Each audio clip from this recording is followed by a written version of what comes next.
भैया बिहार से हैं? जी बिहार से है। अच्छा, आप लोग छठ पूजा मनाते हैं? हाँ मनाते हैं।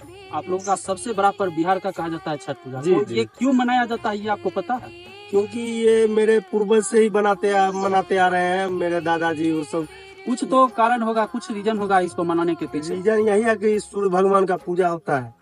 नहीं, तो इस पर्व को मनाने के पीछे सूर्य भगवान का पूजा होता है, कुछ रीजन तो होगा। उतना तो पता नहीं है, मेरी दादी मनाती थी तो हम लोग भी मनाते हैं। अच्छा, आपको पता नहीं है? पता उतना नहीं है। आइए हम आपको बताते हैं आपका छठ क्यों मनाया जाता है। क्यों मनाई जाती है भैया छठ पूजा? रहने दीजिए, मैं बताता हूँ। देखिए, अपने सनातन धर्म में ना सबसे बुरी बात यही है कि पूजा पाठ सब करते हैं, पता किसी को कुछ नहीं, कुछ पूछ लो तुरंत मुंह बन जाता है। देखिए मैं बताता हूँ, छठ पूजा का त्योहार सबसे पहले माता सीता जी ने मनाया था जी। और अगर आप जानना चाहते हैं क्यों मनाया था जी, तो उसकी वजह ये है, जब श्री राम जी रावण का वध कर वापिस आए थे